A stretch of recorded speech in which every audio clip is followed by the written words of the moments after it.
ಪಟ್ಟಕ್ಕಾಗಿ ಪಟ್ಟು ಹಿಡಿದವರ ಕತೆ. ಪ್ರತಿಯೊಬ್ಬರಿಗೂ ಕೂಡ ಪಟ್ಟ ಬೇಕು. ಈಗಿರುವ ಪಟ್ಟ ಸಾಲದು, ಈಗಿಂದ ಮೇಲಿನ ಪಟ್ಟದಲ್ಲಿ ಕೂರಬೇಕು. ಯಾಕೆಂದರೆ ಆ ಮೇಲಿನ ಪಟ್ಟಕ್ಕಾಗಿ ಪಟ್ಟು ಹಿಡಿದು ಕುಳಿತಿರುವಂಥವರ ಪಟ್ಟಿ ಕಾಂಗ್ರೆಸ್ನಲ್ಲಿ ಬೆಳೀತಾ ಇದೆ. ಯಾರ್ಯಾರಿದ್ದಾರೆ, ಏನೇನು ಹೇಳ್ತಿದ್ದಾರೆ, ಏನೇನು ಅಭಿಪ್ರಾಯಗಳನ್ನು ಹೊಂದಿದ್ದಾರೆ. ಮುಖ್ಯಮಂತ್ರಿ ಆಗುವ ಆಸೆ, ದಲಿತ ಮುಖ್ಯಮಂತ್ರಿ ಆಸೆ, PCC ಅಧ್ಯಕ್ಷರಾಗುವ ಆಸೆ, ಮಂತ್ರಿಗಳಾಗುವ ಆಸೆ. ವರದಿಯನ್ನು ತೋರಿಸ್ತೀನಿ.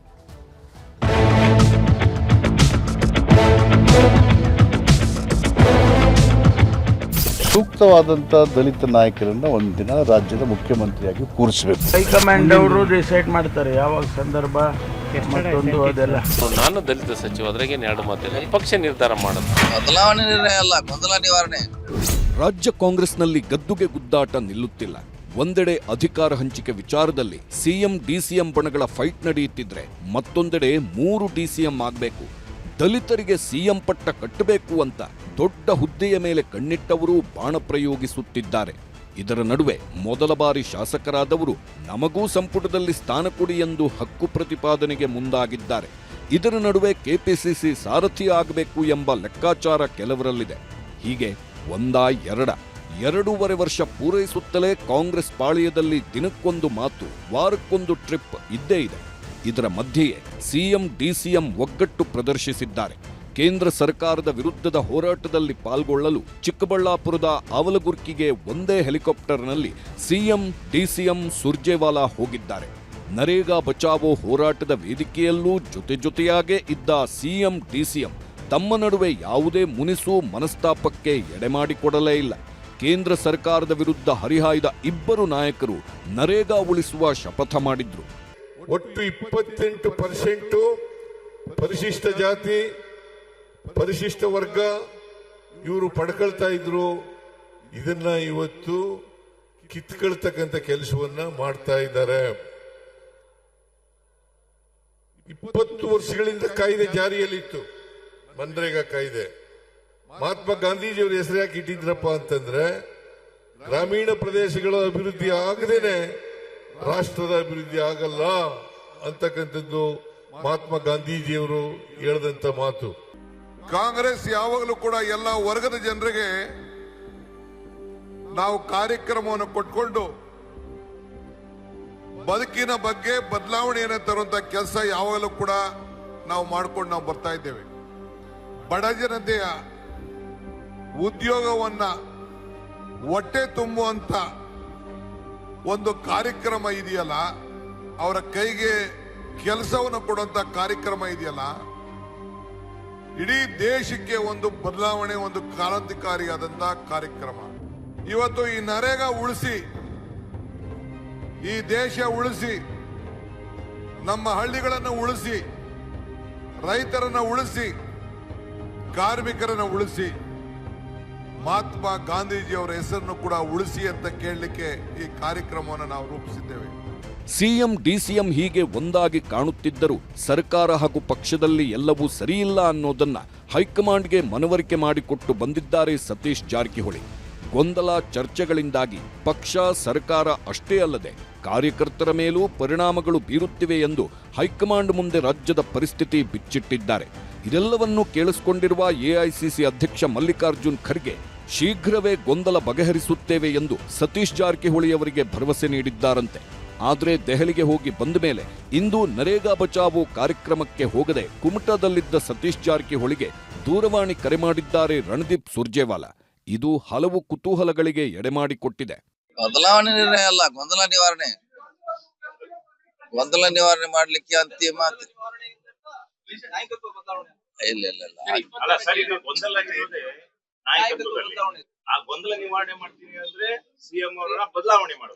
ಯಾರು ಹೇಳಿದ್ರೆ ಬದಲಾವಣೆ ಮಾಡೋದು ಮುಂದುವರೆದ್ರೆ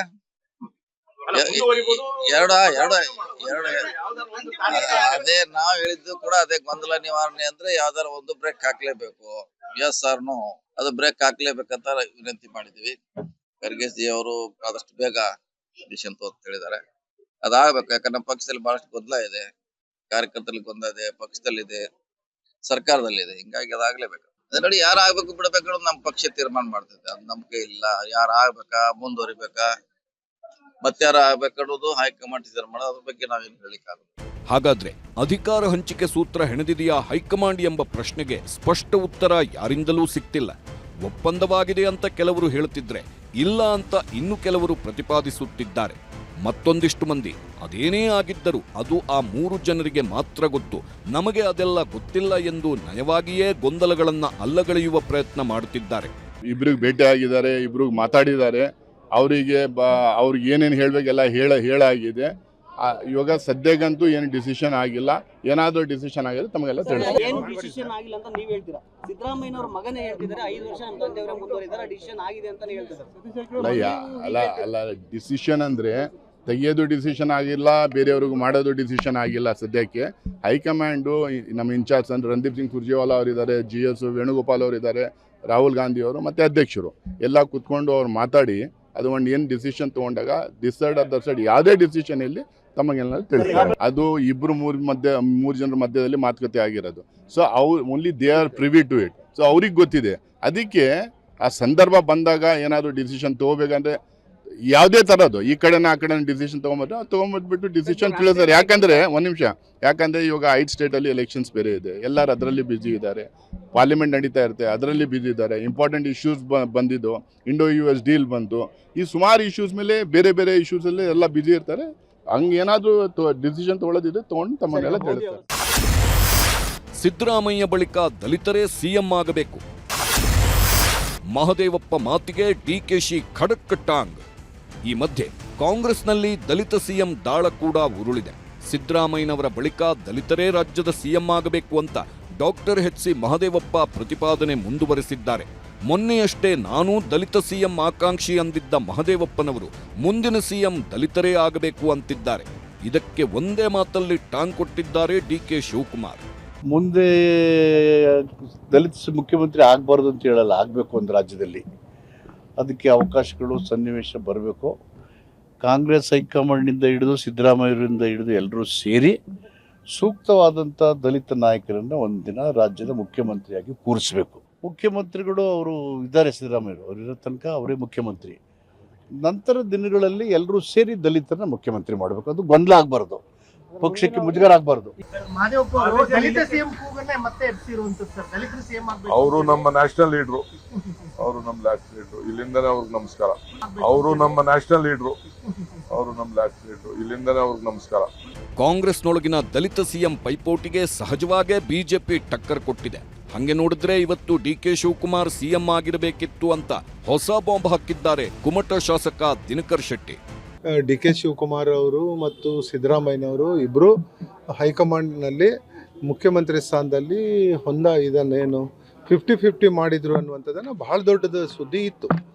ಆ ಪ್ರಕಾರ ಇವತ್ತು DK ಶಿವಕುಮಾರ್ ಅವರು ಮುಖ್ಯಮಂತ್ರಿ ಆಗಬೇಕು ಅನ್ನುವಂಥದ್ದು. ತಮ್ಮ ಮುಖ್ಯಮಂತ್ರಿ ಕುರ್ಚಿ ಅಳ್ಳಾಡಬೇಕಾದ್ರೆ ಸಮಾಜ ನೆನಪಾಗ್ತದೆ. ಆದರೆ ಸಮಾಜದ ಬಡವರು ಇವತ್ತು ಬೀದಿಗಿಳಿದಿದ್ದಾರೆ, ಇವತ್ತು ತೊಂದರೆಯಲ್ಲಿದ್ದಾರೆ. ಅವರ ಸಮಸ್ಯೆಗೆ ಪರಿಹಾರ ಕೊಡೋದಕ್ಕೆ ನಾವು ತಯಾರಿಲ್ಲ. ಇದು ತಮ್ಮ ಸಮಾಜ ಕೂಡ ಇವತ್ತು ಪ್ರಶ್ನೆ ಮಾಡ್ತಾ ಇದೆ. ಇವತ್ತು ದಲಿತರನ್ನ ಮುಖ್ಯಮಂತ್ರಿ ಮೊದಲು ಮಾಡಬೇಕಾಗಿರುವಂಥದ್ದು ದಲಿತರ ಋಣದಲ್ಲಿರುವಂಥ ಕಾಂಗ್ರೆಸ್ನವ್ರು ಮಾಡಬೇಕು. ಕಾಂಗ್ರೆಸ್ನಲ್ಲಿ ಆಗ್ತಾರೆ ಅಂತ ಹೇಳಕತ್ತಿ 25 ವರ್ಷ ಆಯ್ತು, ಮುಗಿಗೆ ತುಪ್ಪ ಹಚ್ಚೋ ಕೆಲಸ ಮಾಡ್ತಾ ಇದ್ದಾರೆ. ನಿಜವಾಗ್ಲೂ ಕೂಡ ರಾಜಕೀಯ ಬದ್ಧತೆ ಇದ್ದರೆ ಅವರಿಗೆ ದಲಿತರಿಗೆ ಏನು ಭಿಕ್ಷೆ ಅಲ್ಲ, ಅದು ಹಕ್ಕನ್ನು ಕೊಡಬೇಕು. ಯಾಕಂದರೆ ಅಷ್ಟು 75 ವರ್ಷ ನಿರಂತರವಾಗಿ ಬೆಂಬಲ ಮಾಡಿದೆ ಕಾಂಗ್ರೆಸ್ನವರು ದಲಿತರನ್ನ. ರಾಹುಲ್ ಗಾಂಧಿ ಖರ್ಗೆಗೆ 31 ಫಸ್ಟ್ ಟೈಮ್ ಶಾಸಕರ ಪತ್ರ. ಸಂಪುಟ ಪುನರಚನೆ ಜೊತೆ ಮಂತ್ರಿ ಸ್ಥಾನಕ್ಕೆ ಡಿಮ್ಯಾಂಡ್. ಕಾಂಗ್ರೆಸ್ನಲ್ಲಿ ಪ್ರತಿದಿನವೂ ನಾಯಕತ್ವ ಬದಲಾವಣೆಯ ಕಿಚ್ಚು ಮಾತ್ರವೇ ದೊಡ್ಡ ಸದ್ದು ಮಾಡುತ್ತಿತ್ತು. ಆದ್ರಿವತ್ತು ಕಾಂಗ್ರೆಸ್ ಪಕ್ಷದ ಹೊಸ ಶಾಸಕರುಗಳು ಹೊಸ ವರಸೆ ಶುರು ಮಾಡಿದ್ದಾರೆ. ಸಂಪುಟ ಪುನರಚನೆಗೆ ಆಗ್ರಹಿಸಿ ಫಸ್ಟ್ ಟೈಮ್ ಗೆದ್ದಿರುವ 31 ಶಾಸಕರು ಹೈಕಮಾಂಡ್ಗೆ ನೇರವಾಗಿ ಪತ್ರ ರವಾನಿಸಿದ್ದಾರೆ. ಲೋಕಸಭೆ ವಿಪಕ್ಷ ನಾಯಕ ರಾಹುಲ್ ಗಾಂಧಿ ರಾಷ್ಟ್ರೀಯ ಕಾಂಗ್ರೆಸ್ ಅಧ್ಯಕ್ಷ ಮಲ್ಲಿಕಾರ್ಜುನ್ ಖರ್ಗೆ ಅವರಿಗೆ ಸಂಪುಟ ಪುನರಚನೆ ಮಾಡಿ ಮಂತ್ರಿ ಸ್ಥಾನ ಕೊಡಬೇಕು ಅಂತ ಒತ್ತಾಯಿಸಿದ್ದಾರೆ. ಬರೀ ರಾಹುಲ್ ಖರ್ಗೆ ಅವರಿಗಷ್ಟೇ ಅಲ್ಲ, ಮುಖ್ಯಮಂತ್ರಿ ಸಿದ್ದರಾಮಯ್ಯನವರಿಗೆ, ಉಪಮುಖ್ಯಮಂತ್ರಿ ಕೆಪಿಸಿಸಿ ಅಧ್ಯಕ್ಷರೂ ಆಗಿರುವ DK ಶಿವಕುಮಾರ್, ಎಐಸಿಸಿ ಪ್ರಧಾನ ಕಾರ್ಯದರ್ಶಿಗಳಾದ ರಣದೀಪ್ ಸಿಂಗ್ ಸುರ್ಜೇವಾಲಾ, KC ವೇಣುಗೋಪಾಲ್ ಅವರಿಗೂ ಫಸ್ಟ್ ಟೈಮ್ ಗೆದ್ದಿರುವ 31 ಶಾಸಕರು ಸಹಿ ಹಾಕಿ ಪತ್ರ ರವಾನಿಸಿದ್ದಾರೆ. ಕಾಂಗ್ರೆಸ್ನಿಂದ ಮೊದಲ ಬಾರಿ 38 ಶಾಸಕರು ಆಯ್ಕೆಯಾಗಿದ್ದಾರೆ. ಈ ಮೂಲಕ ಯುವಕರ ಅವಶ್ಯಕತೆ ಇದೆ ಅಂತ ಜನ ಸಂದೇಶ ಕೊಟ್ಟಿದ್ದಾರೆ. ಮೊದಲ ಬಾರಿ ಗೆದ್ದವರಿಗೆ ರಾಜ್ಯ ಸಂಪುಟದಲ್ಲಿ ಸಚಿವ ಸ್ಥಾನ ನೀಡಿ ಜನಾದೇಶಕ್ಕೆ ಮನ್ನಣೆ ನೀಡಬೇಕು. ಸಂಪುಟ ಪುನರಚನೆ ಸಮಯದಲ್ಲಿ 38 ಶಾಸಕರಲ್ಲಿ ಕನಿಷ್ಠ 5 ಹೊಸ ಯುವಕರಿಗೆ ಮಂತ್ರಿ ಸ್ಥಾನ ಕೊಡಬೇಕು ಅನ್ನೋದು ನಮ್ಮ ಬೇಡಿಕೆಯಾಗಿದೆ. ಬೇರೆ ಬೇರೆ ರಾಜ್ಯಗಳಲ್ಲಿ ಮೊದಲ ಬಾರಿ ಶಾಸಕರನ್ನೇ ಮುಖ್ಯಮಂತ್ರಿಗಳನ್ನಾಗಿ ಮಾಡಿದ್ದಾರೆ. ಸಚಿವ ಸ್ಥಾನಮಾನವನ್ನು ಹೊಸಬರಿಗೆ ಕೊಟ್ಟಿದ್ದಾರೆ. ಕರ್ನಾಟಕದಲ್ಲೂ ಹೊಸಬರಿಗೆ ಅವಕಾಶ ನೀಡಿದ್ರೆ 2028ರ ಚುನಾವಣೆ ಗೆಲ್ಲಲು ಸಹಕಾರಿಯಾಗಲಿದೆ.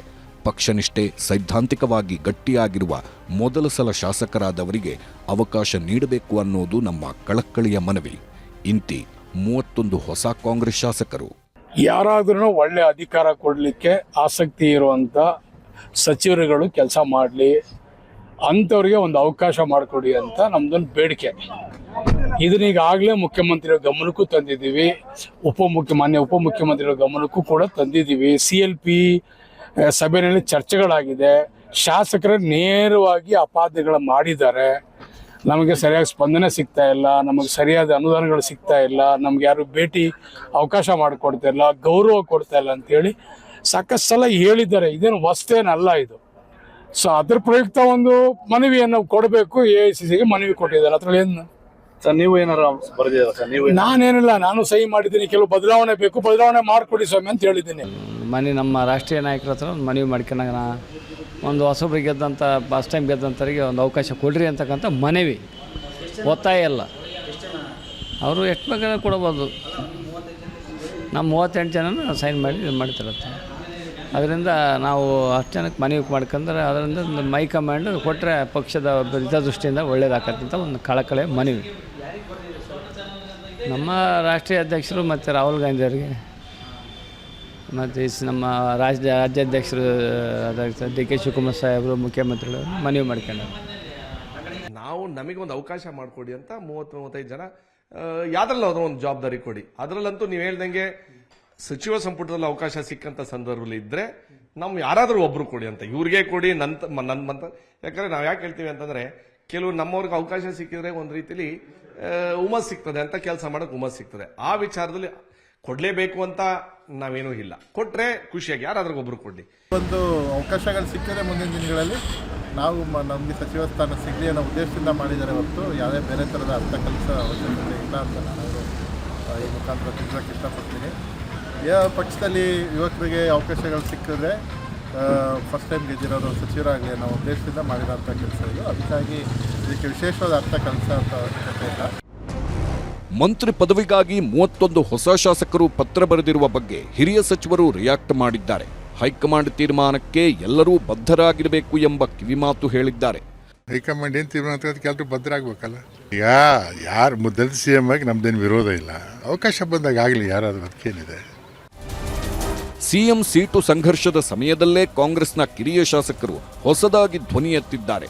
ಈಗ ಮೊದಲ ಬಾರಿಯ ಶಾಸಕರಲ್ಲಿ ಯಾರಿಗೆ ಮಂತ್ರಿ ಸ್ಥಾನ ಸಿಗುತ್ತೆ ಎಂಬ ಕುತೂಹಲ ಒಂದೆಡೆಯಾದರೆ, ಇಷ್ಟಕ್ಕೂ ರಾಜ್ಯದಲ್ಲಿ ಸಚಿವ ಸಂಪುಟ ಪುನರಚನೆ ಅಥವಾ ಸಿಎಂ ಬದಲಾವಣೆಯಲ್ಲಿ ಅಂತಿಮ ತೀರ್ಮಾನ ಯಾವಾಗ ಎಂಬ ಪ್ರಶ್ನೆಗೆ ಮೊದಲು ಉತ್ತರ ಸಿಗಬೇಕಿದೆ.